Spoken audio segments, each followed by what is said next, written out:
వీర మల్లో పవన్ కళ్యాణ్ ఫ్యాన్స్ కి అయితే వీర మల్లో ట్రోల్ చేసే వారికి వీర ముళ్ళు అనమాట గుచ్చేశాడు.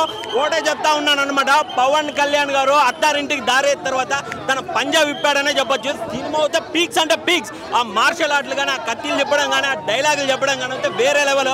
ఓ డైలాగ్ ఉంటుంది, మాట వినాలి, ఎవడైనా తగ్గాలి, తగ్గేదే లే అంటే తెగేదాకా వదిలేదేలే అని చెప్తాడు. అదవుతే పీక్స్ అంటే పీక్స్. ఒకటే చెప్తా ఉన్నాను, ఒక్క సీటు గెలవలేరు అన్నారు కానీ ఒక రాష్ట్రానికి ఉప ముఖ్యమంత్రి అయ్యాడు. ఒక్క పాన్ ఇండియా సినిమా తీలేరు అన్నారు కానీ ఇప్పుడు పవన్ ఇండియా సినిమానే చూపించాడు అనమాట. సనాతన ధర్మం గురించి చాలా చాలా చక్కగా చూపించాడు. మన సంస్కృతి గురించి, అసలుకి దేవాలయాల గురించి అయితే ఎరగదీశాడు. బాబులకే బాబు కళ్యాణ్ బాబు, అదొకటి. బాబులకే మొగుడు కళ్యాణ్ బాబు అలానే చెప్పొచ్చు. జై పౌరుష. Thank you. బాగుందన్న, సూపర్ మూవీ, అదరగొట్టేశాడు. అసలు మూవీ అదరగొట్టేశాడన్న. యాక్టింగ్ కానీ, ఫైట్లు కానీ, అప్పో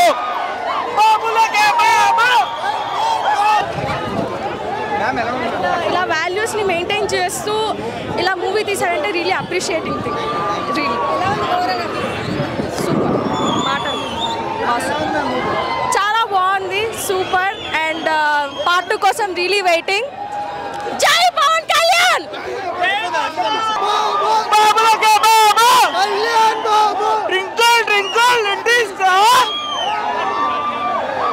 అభినందన చేయడం జరిగింది. ఈ 70 సంవత్సరాల కాలంలో ఏ పాఠ్యాంశ పుస్తకాల్లో కూడా ఇటువంటి చరిత్రని చెప్పడం జరిగింది. మన హిందువులు చేసినటువంటి ధైర్య సాహసాలు కానీ, మొగలను ఎదిరించి వారిని చరిత్ర సాహసాలు కానీ ఎక్కడా ప్రచురించలేదు. ఈ సినిమా ద్వారా పవన్ కళ్యాణ్ గారు కళ్ళ కట్టినట్టు చూపించడం జరిగింది. ఈ సినిమాని అందరూ చూసి ప్రోత్సహించవలసిందిగా విజ్ఞప్తి చేస్తుంది. పవన్ కళ్యాణ్ సినిమాల్లో ధర్మం కోసం నిలబడ్డాడు. అదే ధర్మం కోసం నిజాయితీగా బయట కూడా నిలబడతాడు. తన ప్రాణం పోయేంత వరకు ప్రజల కోసం, ధర్మం కోసం ఫైట్ చేస్తాడు పవన్ కళ్యాణ్. అతను సినిమాలో హీరో కాదు, బయట నిజమైన హీరో. మన పవన్ కళ్యాణ్ సినిమా హీరో కాదు, ఒక హ్యూమన్, మంచి హ్యూమన్ గా అభిమానిద్దాం. జై పవర్ స్టార్. స్పార్క్ కానీ ఎస్పెషల్లీ 2-3 సీన్లలో అంటే పవన్ కళ్యాణ్ అంటేనే ఒక చిన్న పవర్ హౌస్ లాంటి వాడు. అతని హార్ట్లో ఉండే పవర్ కళ్ళల్లో కనిపిస్తుంది.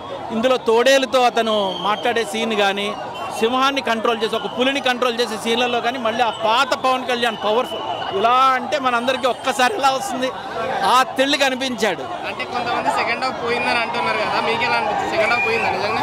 ఫస్ట్ హాఫ్ సెకండ్ హాఫ్ ఈక్వల్గా ఉన్నాయి.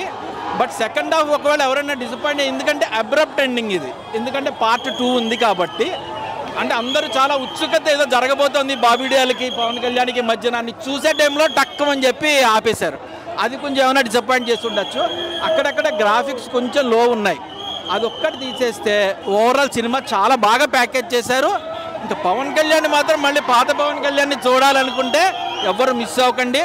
ప్లస్ మన శివాజీ మహారాజు, చంద్రగుప్తుడు లాంటి అద్భుతమైన మన హిందూ వీరులు ఈ తుర్కులు ఇలాంటి దుర్మార్గులతో ఎలా యుద్ధం చేసి మన ధర్మాన్ని కాపాడారు, మన సంస్కృతిని కాపాడారు, అదే ఫీల్ మనకి అర్థమయ్యేటట్టుగా చిన్న కాల్పనికతతో, అంటే చిన్న ఫిక్షన్ జోడించి ఆ చరిత్రాత్మక నేపథ్యంలో తీశారు. సో దేశభక్తులైతే, మీరు హిందూ ధర్మాన్ని, మన సంస్కృతికి అభిమానించే వాళ్ళైతే ఈ సినిమా తప్పకుండా చూడండి. అందులోనూ అటువంటి వీళ్ళని రిప్రజెంట్ చేసే మన పవన్ కళ్యాణ్, ఆ పవర్ ఎలా ఉంటుందో మనకు తెలుసు కదా. సో రియల్లీ మీరు థ్రిల్ అవుతారు.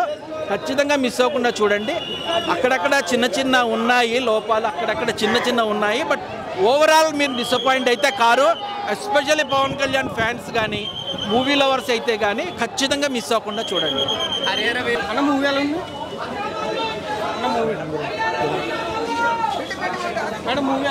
చాలా బాగుంది.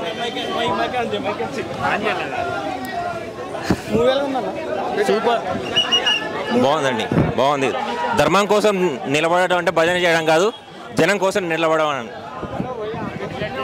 సూపర్ హిట్ అన్న. ప్రతి షాట్ ఎక్సలెంట్ ఉందన్న. అసలు యాజ్ ఎ ఫ్యాన్గా కాదు, రియల్గా చెప్తున్నా. ప్రతి సీన్, ప్రతి షాట్ అయితే సినిమాటోగ్రఫీ చాలా బాగా తీశారు.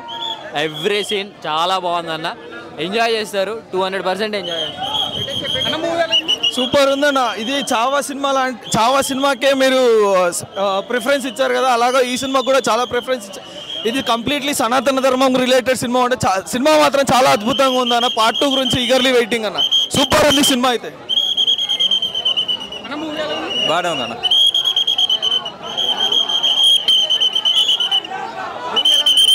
బాగుంది బాగుంది అన్న ఒక నిమిషం జరగన్న వాళ్ళు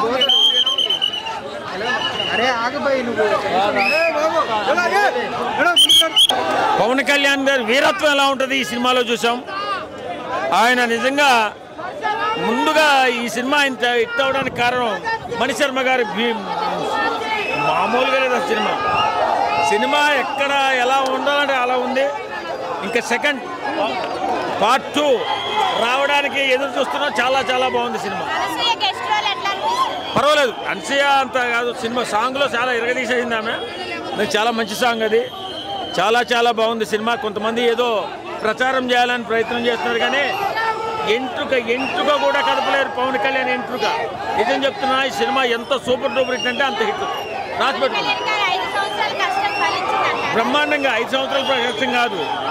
సెకండ్ హాఫ్ కోసం సెకండ్ హాఫ్ వచ్చిందంటే బాహుబలి రికార్డులు ఏం సరిపోవు. Super duper hit. చాలా చాలా బాగుందమ్మా సినిమా. రేటింగ్ 5. Super cinema. ఇన్ని రోజులు గల్లీ లీడర్, ఇప్పుడు ఢిల్లీ లీడర్. ఇన్ని రోజులు గల్లీ హీరో, ఇప్పుడు ఢిల్లీ హీరో. సూపర్ ఉంది, నాకు నచ్చింది.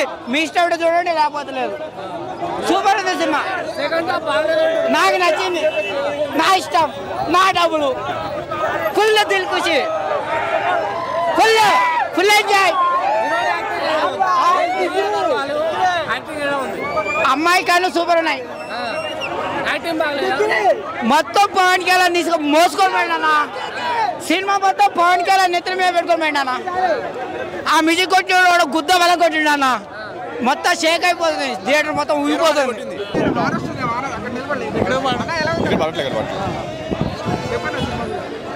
సో మెయిన్గా ఫస్ట్ హాఫ్ చాలా బాగుందన్న. ఫస్ట్ హాఫ్ మన టైటిల్ కార్డ్ అయినా సరే, లేదంటే హీరో ఎంట్రన్స్ అయినా సరే, కుస్తీ ఫైట్ అయినా సరే, లేదంటే చార్మినార్ ఫైట్ అయినా సరే చాలా బాగా వచ్చాయి. సినిమాకి ఏదైతే ఎక్స్పెక్ట్ చేసి వచ్చామో ఎక్స్పెక్ట్ చేసిన దానికంటే ఒక స్టెప్ ఎక్కువే ఉంది ఫస్ట్ హాఫ్ అయితే. బట్ సెకండ్ హాఫ్కి వచ్చేసరికి ఏది ఎక్స్పెక్ట్ చేస్తామో దానికంటే 10 మెట్లు కిందే ఉంది సెకండ్ హాఫ్. మొత్తం ఆ రాడ్ విఎఫ్ఎక్స్ వల్ల మొత్తం సీన్స్ కూడా చెడిపోయాయి ఆ విఎఫ్ఎక్స్ వల్ల. అది కొంచెం మంచిగా తీసుకుంటే బాగుండదు అనిపించింది. అందుకే అంటారు, ఒకరి విజన్ ఏదైతే స్టార్ట్ అయిందో ఎగ్జిక్యూషన్ కూడా ఆయనతోనే కంప్లీట్ చేస్తుంటే బాగుండదు అనిపించింది. ఎందుకంటే ఫస్ట్ హాఫ్కి సెకండ్ హాఫ్ అసలు సంబంధం లేకుండా పోయింది. ఫస్ట్ హాఫ్ అయితే ఎంత బాగా వచ్చిందో, సెకండ్ హాఫ్ అంత దరిద్రంగా వచ్చింది. వస్తుందట ఈ సినిమా, మరి ఎంత బాగుంది. మరి కథాంశం చూస్తుంటే ఒక బాహుబలి సినిమాలో మనం ఆ మహిష్మతి సామ్రాజ్యం, ఆ కోటలు ఎలా ఉన్నాయో అలాంటి ఒక చరిత్ర ఉంది ఈ సినిమాలో. మీకు తెలియదు, చాలామందికి తెలియదు. ఈ సినిమా చరిత్రలో మీకు చూడాలి. హరిహర ఈరమల్లు ఎవరు అనేటువంటి చరిత్ర చూస్తూ తెలుసుకోవాలి. ఒక పవన్ కళ్యాణ్ గురించే కాదు, హరిహర వీరమల్లు చరిత్ర గురించి తెలుసుకోవాలి అందరూ. తెలుగోడు చరిత్ర ఇది, మన తెలుగోళ్ళ చరిత్ర. ఈ చరిత్ర ఎందుకంటే ప్రతి ఒక్కరు చూడాల్సిందిగా నేను మరీ వినిపించుకుంటూ పవన్ కళ్యాణ్ గారికి మరియు దర్శకులకు, కీరవాణి ముఖ్యంగా కీరవాణి గారికి, కీరవాణి సంగీతం బాగా మంచిగా ఉందమ్మా. ఒక పాట పాడినరు, మంగ్లీ గారు కూడా ఒక పాట పాడారు, అది కూడా అద్భుతంగా చాలా బాగుంది. పాటలు మాత్రం అన్నీ బాగున్నాయి సినిమాలో. అందరూ చూడొచ్చు సినిమా. మా చరిత్ర గురించి తెలుసుకోవాలంటే ఈ సినిమాకి రారి. హరిహర ఈరమల్లు చరిత్ర తెలుసుకోవాలి, అందరూ రావాలి, సినిమా థియేటర్ చూడాలి. అందరికీ మనవి చేసుకుంటూ ఇట్లాంటి సినిమాలు వందల సినిమాలు చూసాం. మన చదువు కోసం పనికిరాలే, ఈ సినిమా పనికి వస్తుంది మన చదువు కోసం. ఎందుకంటే ప్రతి ఒక్కరు విద్యార్థులకు చూపించండి. తల్లిదండ్రులారా మీకు రిక్వెస్ట్ చేస్తున్నా, మీరు సినిమా చూడకుండా పర్లేదు, మీ పిల్లలను చూపించండి. ఎందుకంటే ఈ సినిమా చూడడం వలన వాళ్ళకి నాలెడ్జ్ పెరుగుతుంది, దిమాగ్ పెరుగుతుంది. 10 క్వశ్చన్లు 20 క్వశ్చన్లు దిగుతుంది. హిస్టరీ నుంచి దొరుకుతుంది, పాలిటీ నుంచి దిగుతుంది, ఎకనామిక్స్ నుంచి దిగుతుంది. మనం చదివేది ఉద్యోగం వస్తాయి. ఈ సినిమా చూడు, ఉద్యోగం కొట్టు. జై హింద్, జై పిఎస్పీకి.